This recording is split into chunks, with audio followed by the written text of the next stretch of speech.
আমি এতিয়া আলোচনা এটা কৰিলোঁ চাৰ্কুল অফিচাৰ ছাৰ আৰু আমাৰ পুলিচ বিষয়াসকলৰ লগত এডিশ্যনেল এছ পি ছাৰ আছিলে আৰু শিৱসাগৰত কালি যিটো অপ্ৰতীকীয় ঘটনা হৈছে তাৰ বাবে পুলিচে এটা তদন্ত কৰিব কোন দায়ী কোন এইটো বস্তু চাব আৰু মই শিৱসাগৰত যেটো আমাৰ শান্তি সম্প্ৰীতি সেইটো সদায় বজাই ৰাখিবলৈ সকলো পক্ষকে আহ্বান জনাইছোঁ আৰু ভৱিষ্যতৰ দিনত শিৱসাগৰত যাতে কোনো সংগঠনৰ বিপক্ষে প্ৰেছ মিট নিদিয়ে তাৰ বাবে মই সকলো পক্ষকে অনুৰোধ জনাইছোঁ। আমাৰ ইয়াত যি দুই পক্ষৰ মাজত আমাৰ জিলা প্ৰশাসনৰ ফালৰ পৰা আৰু পুলিচ আৰক্ষী প্ৰশাসনৰ ফালৰ পৰা আজি এটা মিটিং আমাৰ আলোচনা হৈছিলে আৰু সেই আলোচনাত আমি এইটোৱে ক'লোঁ যে তেওঁলোকে যোনখিনি নিজৰ মাজত ভুল বুজাবুজি আছিল সেইখিনি তেওঁলোকে আজি ইয়াত মিট মাত কৰিছে, তেওঁলোকে ঠিক কৰিছে।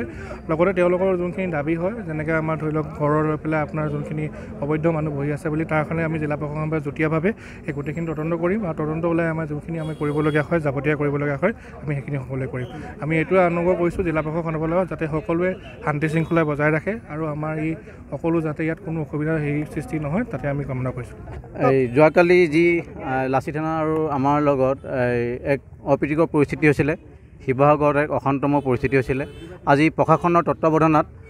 দুয়োটা সংগঠনিৰ মাজত আলোচনা মৰ্মে গোটেই বস্তুটো সমাধান হয়। ভৱিষ্যতে শিৱসাগৰ তথা অসমৰ শান্তি সম্প্ৰীতি যাতে বিঘ্নিত নহয়, দুষ্ট চক্ৰই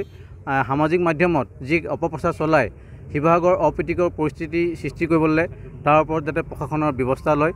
আৰু আমি সাতামপক্ষীয়া ঐক্য সম্প্ৰীতি বজাই ৰাখিম আৰু উজনি অসম থলুৱা মুছলিম পৰিষদৰ পৰা কেতিয়াও ভাতৃত্ববোধৰ এনাৰ্জিডাল যাতে ভঙাৰ ক্ষেত্ৰত কিবা প্ৰয়াস হয় তাক আমি কেতিয়াও হ'ব নিদিওঁ আৰু এখন সম্প্ৰীতি ঠাই হয়, আজান শংকৰ দেশ হয় আৰু আমি সদায় মিলি ইয়াত থাকিম। আমি এতিয়া আলোচনা এটা কৰিলোঁ চাৰ্কুল অফিচাৰ ছাৰ আৰু আমাৰ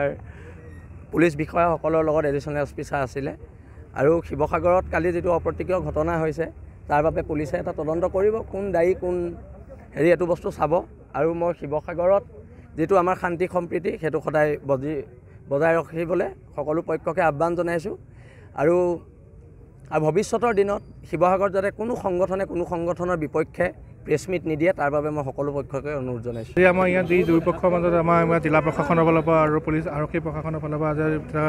মিটিং আমাৰ আলোচনা হৈছিলে আৰু সেই আলোচনাত আমি এইটোৱে ক'লোঁ যে তেওঁলোকে যোনখিনি নিজৰ মাজত ভুল বুজাবুজি আছিল সেইখিনি তেওঁলোকে আজি ইয়াত মিট মাত কৰিছে, তেওঁলোকে ঠিক কৰিছে। লগতে তেওঁলোকৰ যোনখিনি দাবী হয় যেনেকৈ আমাৰ ধৰি লওক ঘৰৰ লৈ পেলাই আপোনাৰ যোনখিনি অবৈধ মানুহ বহি আছে বুলি তাৰ কাৰণে আমি জিলা প্ৰশাসনৰ পৰা যুটীয়াভাৱে এই গোটেইখিনি তদন্ত কৰিম আৰু তদন্ত ওলাই আমাৰ যোনখিনি আমি কৰিবলগীয়া হয় যাৱতীয়া কৰিবলগীয়া হয় আমি সেইখিনি সকলোৱে কৰিম। আমি এইটোৱে অনুৰোধ কৰিছোঁ জিলা প্ৰশাসনৰ ফালৰ পৰা যাতে সকলোৱে শান্তি শৃংখলা বজাই ৰাখে আৰু আমাৰ এই সকলো যাতে ইয়াত কোনো অসুবিধাৰ সৃষ্টি নহয় তাতে আমি কামনা কৰিছোঁ। এই যোৱাকালি যি লাচি থানা আৰু আমাৰ লগত এক অপ্ৰীতিকৰ পৰিস্থিতি হৈছিলে, শিৱসাগৰত এক অশান্তময় পৰিস্থিতি হৈছিলে। আজি প্ৰশাসনৰ তত্ত্বাৱধানত দুয়োটা সংগঠনিৰ মাজত আলোচনা মৰ্মে গোটেই বস্তুটো সমাধান হয়। ভৱিষ্যতে শিৱসাগৰ তথা অসমৰ শান্তি সম্প্ৰীতি যাতে বিঘ্নিত নহয়, দুষ্ট চক্ৰই সামাজিক মাধ্যমত যি অপপ্ৰচাৰ চলায় শিৱসাগৰ অপ্ৰীতিকৰ পৰিস্থিতি সৃষ্টি কৰিবলৈ তাৰ ওপৰত যাতে প্ৰশাসনৰ ব্যৱস্থা লয়